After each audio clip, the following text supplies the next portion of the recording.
if you're broke and you don't want to be anymore, I'm going to read you some stats. I'm going to blow your mind, and then I'm going to give you 6 steps so you don't have to be anymore. The average American has a literal negative net worth. It means that babies are richer than people who are not babies because babies haven't gone into debt. Number 2, the average U.S. minimum wage employee will make over $1 million in their entire lifetime in earnings. And if you were the median of U.S. income, you would earn $3 million over the course of your life. So the reason staying poor is the decision is because you know as long as you continue to work, you are going to make millions of dollars.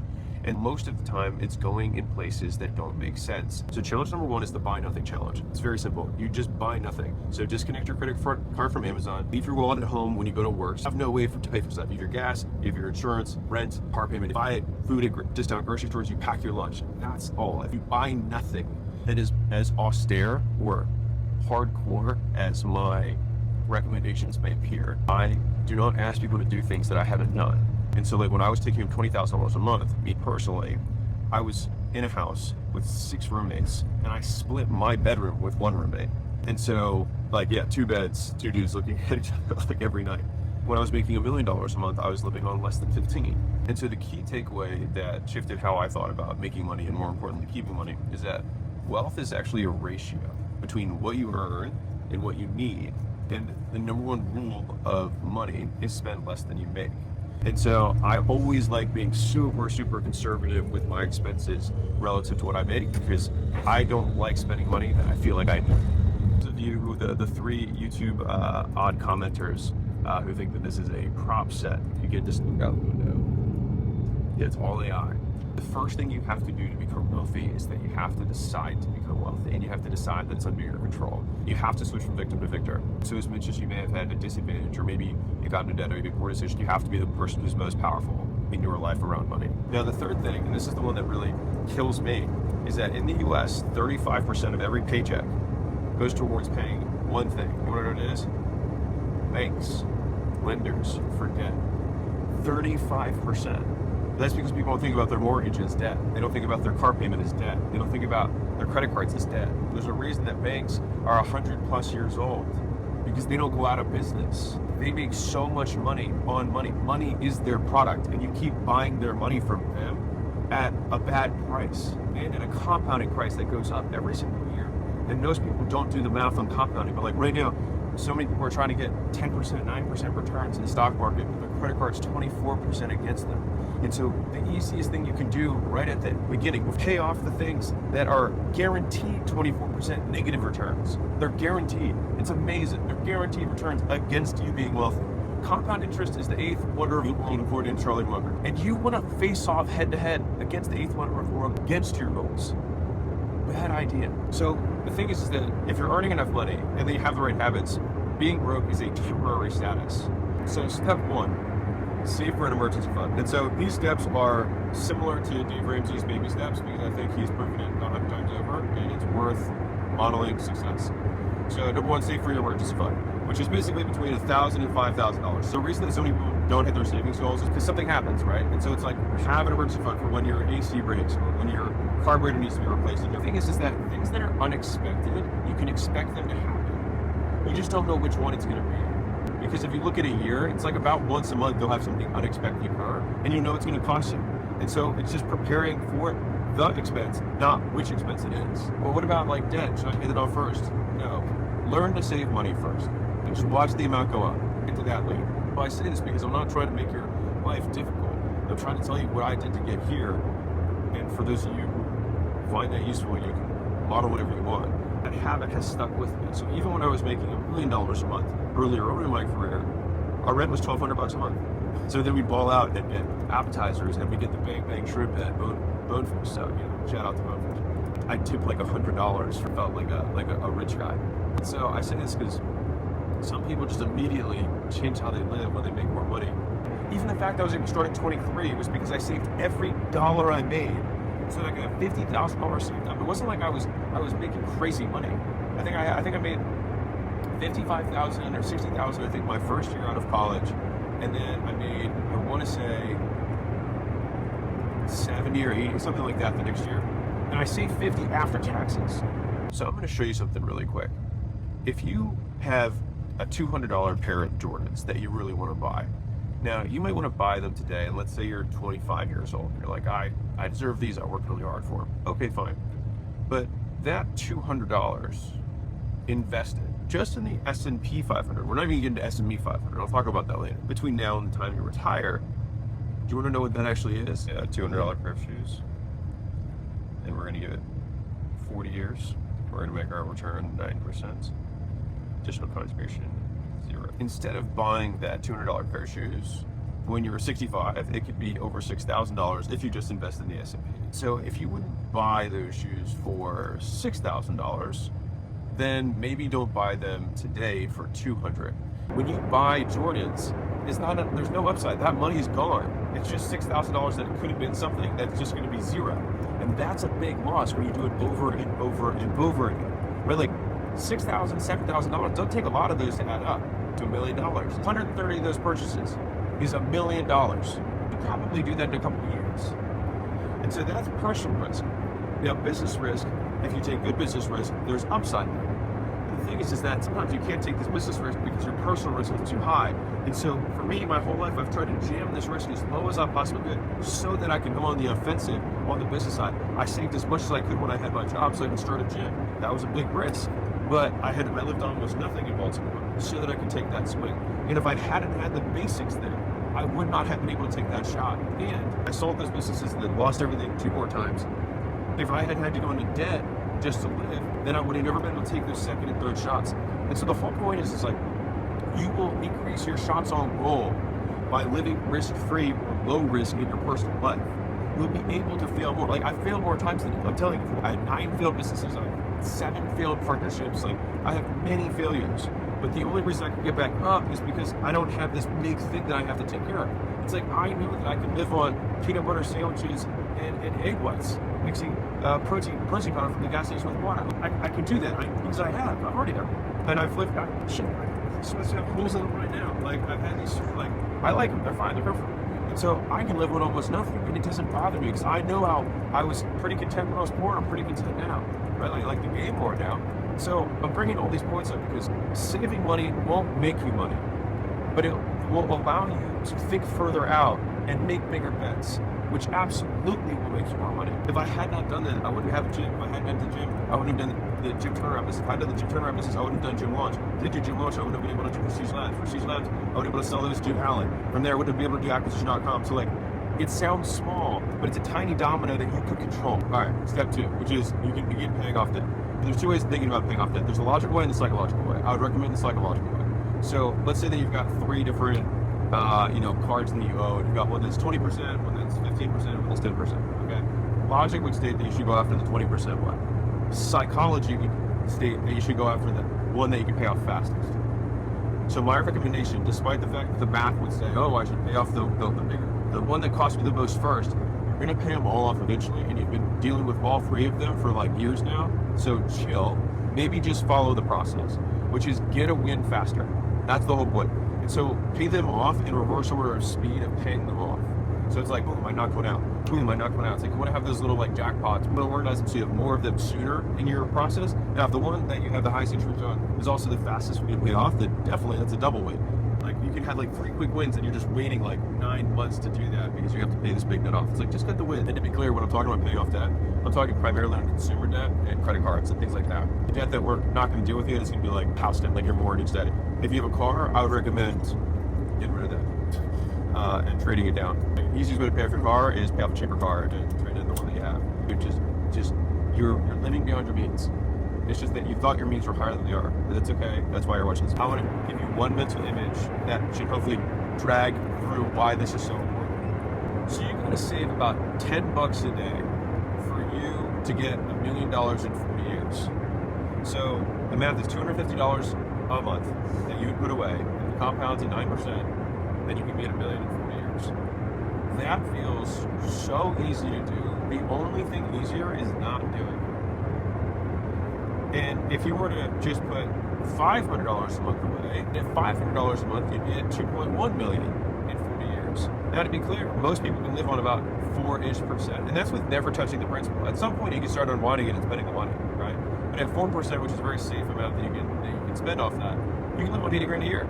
This is the gamification that I would want you to think about, which is that for every $250 that you save every month, it's $1 million in 4 years. Just basically just use that as your math. And you're like, wait, so if I save 1,000, you're like, right, that's 4 million. You're like, and I'll save 2,000, you're like, that's 8 million, right? And so the thing is that's where you're gonna get into this game where you're gonna be like, Fiji water, you're like, screw Fiji water, right? You're like, I'll use the spigot in the back. Now, if you're watching this, you're like, well, then didn't you spend all this money on this? Yeah, there's levels, right? But we got to get from level 1 first, which is we got to spend less than we make. We got to save more, keep it. Okay, step 3 is you're actually going to kind of like double down on step 1, which is this: is that you expand your emergency savings. $1,000 to $5,000 is not real emergency savings. That's like just to prove to yourself that you've learned how to save money. The real emergency savings is really having like 3 to 6 months of living expenses saved up. So you can just like leave it in an interest-bearing account, which there's plenty of places that will give you 5 or 6%, at least today, I'm making this video, on the money you put in there. The magic of this is that when you put that cash there, your level of anxiety around everything else in life will go down. And this will then snowball in being able to actually take your eyes from paycheck to paycheck and look up. Then this is where saving money makes you money, is that it allows you to see the opportunities around you because you actually can go on the offense. And to be clear, we're not going to invest this money. This money is just your brick of safety that you always have because you don't know what's going to happen next. So that seems the way to step 4, which is eliminate risky spending. So if you have a car lease, turn it in, all right, and then buy a $5,000 clunker. All right, so $5 grand, 10 grand in cash. Again, we're at step 4 now. All right, so you've already saved some money. You've learned how to save. You've paid off some debt. Now trade that thing in. My dad owned every car we had in cash and all we had bought used. I think my first few cars all had over 100,000 miles on. That was just how I thought everyone bought cars. So negotiate, look for a car that's 100,000 years old. Look at Carfax. Try to have something that has low insurance and low repairs. And a lot of that stuff you can look at average cost of repair by different vehicles. Next thing is if you have multiple cars, downgrade to 1. I mean, Layla and I have lived with 1 car for years. I have a great story about it. I haven't told this story forever. So the first time I drove up to a gym launch event, so we had, I think, like 30 or 40 customers at the time. We had an event for all the gym owners to come out to. This was in Albuquerque, New Mexico. That's where Layla and I were living cheap at the time. And as I pulled up to Layla's car. No, it was our car because there was no other car. And it had a crack in the windshield and a dent in the door. A group of gym owners see me, and one of the ladies who's in the group was like, "Honey, I thought you were supposed to be rich." I was like, "Oh, you should see my bank account." I know what game I'm playing. The game you're judging me on is a stupid game. Now, if you have kids, maybe there's considerations there, but even then, like, is there a way that you can just use foresight and say, how will we share 1 car? Because there are many families that do have kids and just share 1 car, and so if they can do it, so can you. And what you're doing is you're paying for convenience, but that convenience is costing you, remember, $500 a month. What's that? That's $2 million. That's what that convenience is. Is it $2 million worth it? Probably not. And so what I want to push on is like, what's your vice? Some people, like, we love going out to eat. People love shoes.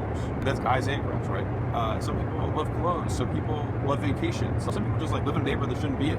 You've got to look at how that translates into time and translates into future money. So there's the 2 big measuring sticks I want you to use. Is if you can translate all the stuff you have. So like that car is a $600 a month lease that you have, right? That means that, let's say that you make $100 a day. Right, so that's $12.50 an hour. Okay, let's say that's post-tax. So you're at 15 or something like that. Okay. That means that if you work 4 weeks a month, 22 days of work days in a month, you're working 6 of your 22 days for the car that you drive to work with. Okay? Like, people aren't translating the money into the time. And let's say that you spend, $1,200 a month on your lease, and maybe or wherever you live, right? Okay, well, now you got 12 days. So we got 6 and 12, right? 18 of our 22 days. Well, shit, you don't have much left, right? It's like, how much of each of these days am I using up to just do my fixed costs? And these are the ones that you can completely jam down. The only thing that people hate is your ego. And when I said earlier that I'm not going to ask you to do something I haven't done, I was a white-collar consultant who saved $50,000, and I had a condo. And I then got rid of that, and then basically moved into my car, drove across the country, didn't have a place to live, had a guy like basically allow me to rent my bedroom for $400 a month, and then I had my gym rent, which is $5,000 a month. I was like, Jesus, I'm not taking any more rent on. So I lived in my gym. I lived on 0. I wasn't homeless. I lived inside my gym. Like, it was fine. It was just not legal. I had a client say like, "Oh my God, you should be taking better care of this car." And it was like dirty, and I had like washed it or whatever. That tiny action was representative of hundreds and thousands of smaller actions that help me get to where I'm at right now. And so I'm very grateful for that man. at that time, I was willing to take that sacrifice for me to do what I could do now. So a great question that I have for you is, what are you willing to give up to be a millionaire? Rather than, what are you willing to do? Because a lot of times in the beginning, it's about elimination, not addition. The people that you're going to get out of your life, it's the expenses that you're going to get out of your life, it's the posture, it's going to be the showing off. If you aren't willing to sacrifice anything to become a millionaire, you never will become one. The doorman of my building started following some of these steps, and he went from having a $600 monthly lease to buying a car in cash that he now owns. That's a big downgrade from what he had, but he's paying off his debt. And now he's like, just seeing every month my debt go down, it's like, it's so like reinforcing. And I was like, yeah. In my company, when I found out that some of the highest earners were living paycheck to paycheck, I like talked to more of them about this. I really wanted to figure out what it was. And so what was interesting about it was that the people who were the wealthiest, the ones who had the most saved up, the most invested, were not often the highest earners. Again, it's this misconception that people think that make a lot of money, have a lot of money. And oftentimes that's not the case at all. And I don't know about you, I would rather be underestimated for how much money I got. And so the real question is, do you want to look rich or do you want to be rich? And I think a lot of you guys, if you're being honest with yourselves, want to look rich. You want people to give you dabs for being rich. You don't actually want to have the security. Me, I'm actually very risk averse. I hate the feeling of needing money. I hate the feeling of needing money more than you do. That's why I did everything in my life, so that I wouldn't have to feel that way. Real talk. Your tolerance for poverty is higher. You've accustomed to that feeling. You're willing to deal with that stress. And I'm gonna be clear, if you've got a family, things like that, that's just a spouse conversation. In my case, it's the neighborhood we need to be in. And we carpool. Like, you have to be real about this. And you're not gonna keep up with the Joneses today, but you will pass the Joneses eventually. If you wanna look rich long term, the best way to do that is to actually be rich. Because you will be stress-free. We're less stressed about money. And I think that does have material change in how your life feels. So I'll just read you a quote from Charlie Wood. He said, the first 100 grand is a bitch, but you gotta do it. I don't care what you have to do. If it means walking everywhere, not eating anything that wasn't purchased with a coupon, find a way to get your hands on 100 grand. After that, you can ease off the gas a little bit. Now, mind you, he said this years ago, so it's probably closer to $150,000, maybe $200,000 today. And so I say this because you want to make it fun. And so I gave you my little story about the doorman earlier. Put it on an Excel sheet. If I save this much every month, if I save this much every month, you see how quickly you can knock it down, right? So the next one is around mortgages. If you're renting, you want to downgrade to something that's cheaper, as cheap as you possibly can. If you have a mortgage that you can afford, harder to get out of that. And so you can refinance if the rates are lower. If they're not lower, then you want to try and get a 15-year fixed. And that way you can just try and pay it down as fast as possible. The idea is that you just want to pay the house off, and that way you don't have to worry about it unless the government comes after you for property taxes. Well, I can tell you that living in a cash paid for house is very chill. But you're like, okay, my car's paid for in cash, my house is paid for in cash. And what happens is that your earning capacity starts snowballing. Because if you don't have this car payment and you don't have a mortgage, all of a sudden you're like, whoa, I'm only working 2 days a month for my normal expenses, and the other 20 I have now for going all in on investments in either myself or assets that will go up over time. So step 5 is invest 15% of pre-tax income into stuff that's going to go up over time. Now, the way that I like to think about this is automate investments, frictionalize spending. So basically, you make it hard to spend, easy to save, easy to invest. And so I like to take the things that have to get saved, have to get invested off the top before I begin everything else, right? Now, I still would have another bucket there that would be education that I would invest in. If you're like, man, just talk about the S&P 500, I don't know if I have the money for that, right? And to begin to do educational stuff, it's like, well, spend less. And if you're like, I can't spend less, you can always spend less, right? But you can still split it and say, okay, I'll put 15% pre-tax into investing, I'll put another 15% pre-tax into my education, because that's going to increase your earning capacity. Because listen, as soon as you can replace what it cost you in education for that investment, everything else is gravy. It's like house money. And so like the whole goal of the first educational investment is to cover itself. Once that happens, like it's all doubling down after that. And that's my recommendation, is like the day that you stop investing in your education and getting more skills is the day you decide that you don't want to make any more money than you currently are. By the way, this isn't investment advice. You can do whatever the hell you want. This is just me telling you what I told my team. So next one is a little money habit.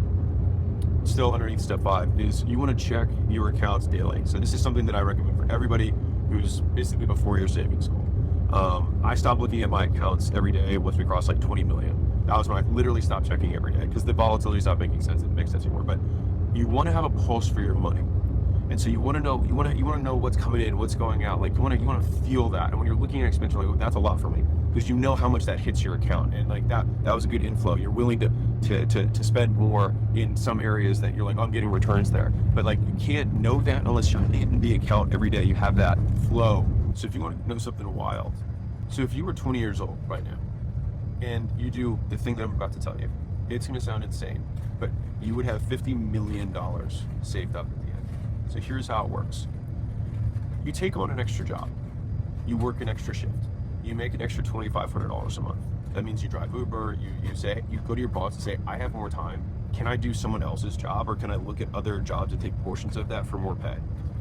And a lot of times, if you offer to work more, businesses will pay you more because they have more work to do.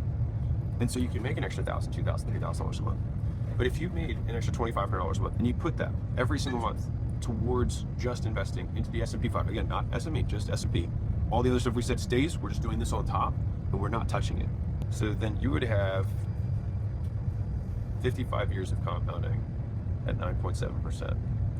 And let's say your starting amount was $0 and you're gonna put $2,500 a month away. If you did that for 55 years, you'd have $52 million at the end. Like you'd be ultra high net worth. And so I say this because wealth is a decision. It's something that you can control, and it starts with spending less than what you make. It's about increasing your earning capacity, segmenting and paying off the things that are dumb to be paying for, locking in the negative compounding against you, and blocking those so that you can start the positive compounding, developing the simple habit of saving something, then paying off smaller ones, then saving up bigger ones, then getting a little bit more on the offensive, restructuring house debt so that you can pay it off faster. Once you're there, then it starts snowballing. Then you go more aggressively into, you work the extra shifts, you invest the 15 pre-tax, maybe you invest another 15 pre-tax into yourself. If I had to pick between the two, bar none, not even close, I'd invest in me, because your ability to earn more using money is going to always be higher than what the S&P 500 can even do. So let's say that you put $10,000 into the S&P 500 and it grows 10%, you have $1,000, great. Let's say instead you take the $10,000, and I said that working that extra shift, well, maybe instead of shoveling snow, you buy a snowblower, and now the snowblower takes you from doing 3 driveways a day to doing 20. When you knock doors and say, hey, snowblow your driveway for you, well, it's 7x your earning capacity. Will that make you more than an extra $1,000 this year? Yes, by a lot, by a long shot. And so the key is not thinking about what you can do passively with the money. Although I like having this understanding of it, especially in the beginning, it's about increasing your active income. So here's the craziest thing. That $52 million that you would have, that's being made by someone no matter what. Think about this for a second. If you didn't change your habits, you'd more or less make the same amount of money. But that 35% of the American paycheck is going to someone, and that someone is taking that money and putting it into something that compounds, and they're doing it for the entirety of your life. And so the question just comes down to, who do you want that $50 million to belong to? Do you want it to belong to the banks and their shareholders, or do you want it to belong to you? But either way, that money's being made. It's just whether it's going to be you who has it at the end. So the last step, just to be clear, is that you pay off your mortgage, then all of your basic living expenses are covered, your fixed costs are done, and now all of that unlocks even more investment into your long-term legacy. Now, this works really well when paired with the 30 by 12. All right, so 30 by 12 working challenge is basically you work 30 days straight, no weekends, 12 hours a day, and you don't take days off.